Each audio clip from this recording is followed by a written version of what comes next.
What is up, everybody? I want to welcome you guys back to my YouTube channel, Tall Guy and a Hemi. If you can, please leave a like, comment, share, and subscribe. Let's get into it. All right, guys, I apologize for the raspy voice. It's currently 7 in the morning, and I need to make a video for you guys. So in today's video, I'm going to be covering the total cost of my build.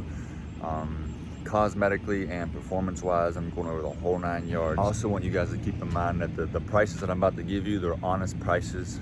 I did a lot of searching around for the parts that I wanted. I reached out to a lot of different people, a lot of different companies. I did a lot of research, so I just personally, I didn't want to pay full price for anything because the prices on aftermarket parts are outrageous. So I just kind of got some of this is used, some of this is new.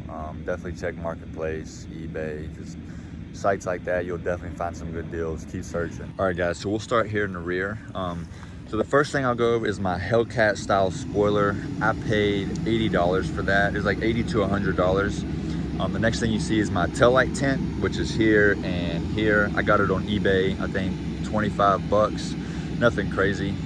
So moving on to my diffuser, my tips. My diffuser was $200. I got it on Icon Motorsports, and my tips, I don't remember where I got those, but I paid $150 for those. So I ended up grabbing all these parts for a good deal. I mean, they're new, none of them are used. So moving on to this down the side of the car here, we'll do my rim setup. So I'm running Hellcat rep rims. In the rear, it's a 20 by 10, and the front is 20 by 9, I believe. So in the rear, it's wrapped in 305 35 20s, and the front is 275 40 20. Now for the rim setup, I actually got a crazy deal on it. I paid $200 and I traded my stock reps, or not my stock reps, my stock OEM rims. They were just like the little, I personally didn't like them. They were the 5-spoke, I can't really explain. They come on the V6s and some of the V8 models. But yeah, I traded those and paid 200 bucks for these rims. And then I paid for the tire setup was, I believe it was around $400. And next thing you notice is my tent on the window. It's 5% all the way around. I paid $150 for that. I'll show you some up close. It's not the best tent, but I mean, you can see there's still some, I don't know if you guys can see that here, but there's like gaps in the tent. There's some cracks and stuff in it. So, and then the back's not even finished here. So that, I mean, $150, I'm not really complaining, but it's whatever. And then the blacked out door handles, I paid $25 for those. And then the black mirror covers right here, I paid $40 for them. All right, guys, next up, as you can tell, my car is lowered. It's sitting on Godspeed lowering springs. They're on Amazon for pretty cheap price. They're not the best lowering springs, but they do the job. I'm running a 305 safely, and I don't rub. The only bad thing is when I go over some bumps, the rear will tend to kind of sway back and forth, and you can feel it when you go over it. So it's a little sketchy, and I've been meaning to get that checked out. I don't know if I'm going to switch the springs or what I'm going to do yet, but yeah, it's not very good. So here's what the lowering spring looks like if you guys decide to go with this. I paid roughly $170 for them. I would also like to shout out my mom for these awesome window stickers. Definitely go follow my Instagram, Tall Guy and a Hemi. I post great Mopar content on there, a lot of polls, which video to post, some sneak peeks, stuff like that. So definitely make sure you guys go follow that one as well. So moving down the front of the car here, we have smoked LED side markers, and I paid $25 for those. And my favorite cosmetic of the car is got to be the front splitter. I paid $140 for this, and it kind of just wraps the whole look of the front end up. It looks really, really good in my opinion. All right, guys, before we get to the engine bay, I'm gonna start here in the rear again and go over from front to back. So starting here in the rear, my gearing setup, I'm running a 309 limited slip differential, and I paid $400 for that. It came with about 25,000 miles on it. So when I swapped the rear diff, I went ahead, changed the differential fluid, and then another 5,000 miles, 3 to 5,000 miles later, I changed the differential fluid in it again just to be safe, so everything's running good now. All right, guys, now we're on to the engine bay. So I'll do it like I usually do it. I'll go right to left, excuse me. So starting off right here, as you guys know, we have the Hellcat upper and lower intake. I paid $80 for that, great deal.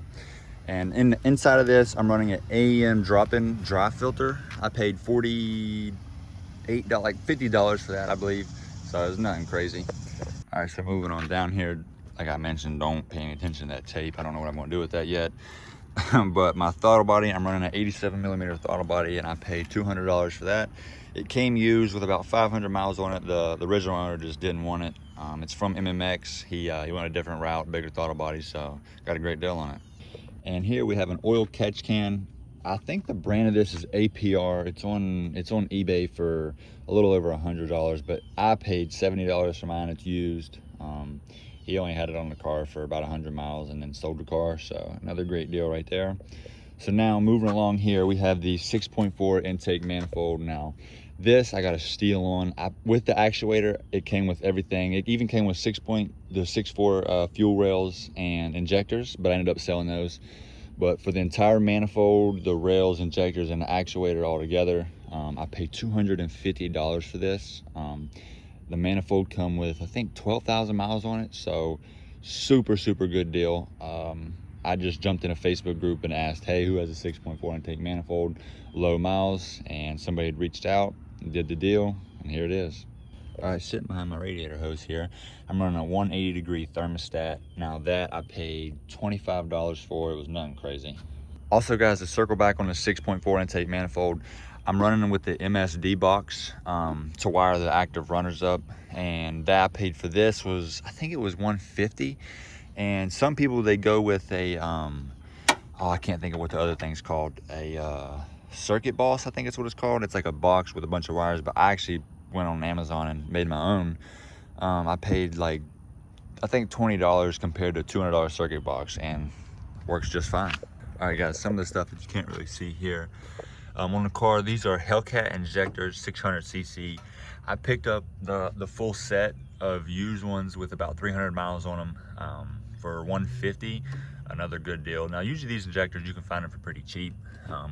Now, under my coil packs here, I'm running a Step 1 Coulter spark plug. Now, for the total of 16, because you need 2 per cylinder. Now, for 16 of them, I paid, I think it was $120.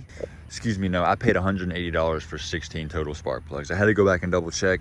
But yeah, the spark plugs are not cheap, and it doesn't help that the Hemis, they take 16 of them. So, yeah. All right, as you guys can see, I'm running BBK Longtube headers with 3-inch catless mid pipes. Now the long tubes and the 3-inch catless mid pipes, that ran me $750 total.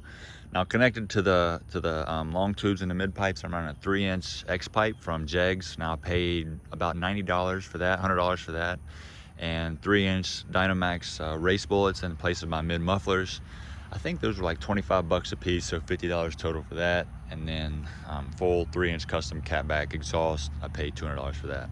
So to wrap all those mods together, performance mods I should say, I'm running a PCM swap with the Diablo i3 Platinum. Now for that total kit, I paid $650 for that. What that does is they send you a unlocked PCM with a tuner. I think they give you like 2 weeks to send your OEM PCM. And my custom tune and transmission tune total, that ran me $400, and I paid another $150 for my E85 tune. I want you guys to keep in mind, like I mentioned, that these are honest prices. You just got to find the great deals. Now, I didn't pay for any installs on this car. I did all the work myself except the tuning. But you guys want to, the labor for these, for the installs it's outrageous right now. And me personally, I wanted to gain some mechanical experience. So the total of all my mods alone is right around $5,200. Now that is awesome if you ask me. Now you want to add another $500 to $1,000 of that miscellaneous stuff that you're going to need, especially when you do the installs yourself. You're going to lose stuff, misplace stuff, forget to buy stuff. So you just want to keep that in mind. So round it up to about $6,200 total for my build. Now I could have paid that and went with a cam, but honestly, if you don't have supporting mods and you just throw a cam in, you probably be at the same power I'm sitting at now. So I mean, it's you can kind of go both ways. It's your choice. For me personally, I wanted to go full bolt on, have my supporting mods, and then when the time comes, I'm ready to throw a cam or boost it. That's already ready, and it's gonna be making great power. All right, guys, I really hope you guys enjoyed this video. I just wanted to give you kind of a rundown and a total cost on my build. I'm sure a lot of you guys is probably wondering, excuse me, what it costs to go full bolt on. If you do the installs yourself, you can obviously save a ton of money, like myself. Get a help from a family member or a friend, gain some knowledge, some experience. It makes it so much easier. The car means a lot more to you when you work on it yourself. So that's just my take on it. But I do appreciate you guys watching this video. If you can, please leave a like, comment, share, and subscribe. I'll see you in the next one. Peace out.